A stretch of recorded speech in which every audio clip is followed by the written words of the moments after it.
How I started a YouTube channel at 62. I started my YouTube channel at 62 when most people think you're too old. And honestly, I didn't start because people were cheering me on. I started despite the negative commentary. I wanted to show that it is possible, and more importantly, that age doesn't disqualify you from being heard. I heard things like, why now? Isn't YouTube for younger people? Who's even going to listen? And you know what? For a moment, I listened too. I didn't wake up one morning overflowing with confidence. I sat at the kitchen table, staring at my phone, heart racing, wondering if I was about to embarrass myself. I'd never done this before, no viral videos, definitely no fancy setup.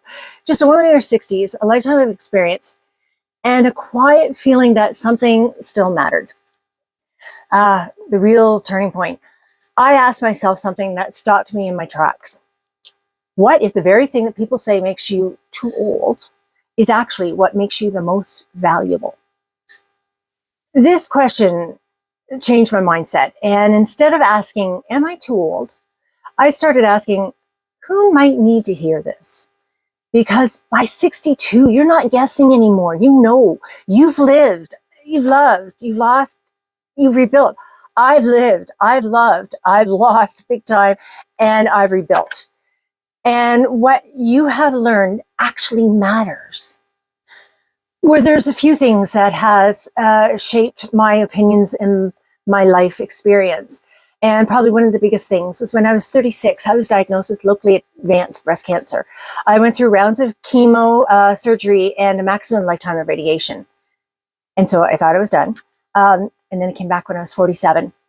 Before the age of 50, I had 2 cancer diagnoses, 2. Well, actually, there was sort of a half of a third, but we'll forget about that for now because it's gone, cut out.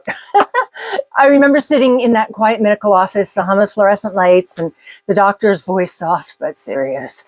Cancer strips down everything, and it shows you how fragile life is and how strong you are without realizing it. There were nights I couldn't sleep, days I couldn't get out of bed, meals I couldn't eat, moments when I wondered if I'd even get the chance to grow older.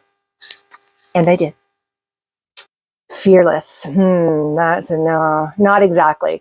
Surviving doesn't automatically make you brave. Sometimes it makes you quieter, more cautious, more aware of how easily things can be taken away. I realized I wasn't afraid of failing. I was afraid of not using what I'd been given. Cancer didn't just leave scars. It gave me the clarity, perspective, and a deeper sense of meaning. You know, there's other things like my estranged husband committing suicide. My second husband asking for a divorce on Christmas Day, having serious financial troubles. There's so many things that we have been through. Older women have the most important stories. We've made mistakes and lived through them. We've stayed too long, left too late, started again anyway.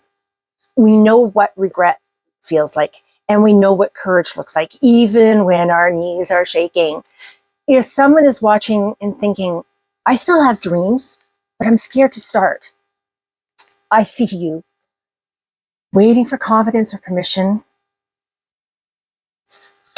What if the thing you're waiting for, confidence, permission, validation, never actually arrives? So what did I do instead? I hit record on my phone, not because I had it all figured out, but because someone out there might need to hear this now. Not when it's polished, not when it's perfect, but when it's real. It's never going to be perfect.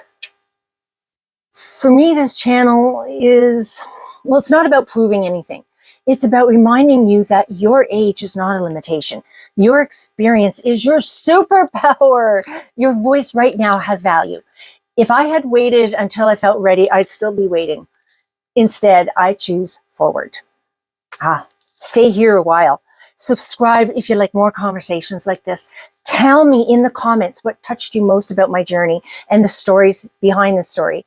I read every comment and I will comment back. I truly do. Not perfectly, just honestly, because it's not too late for you or for me, and it never was.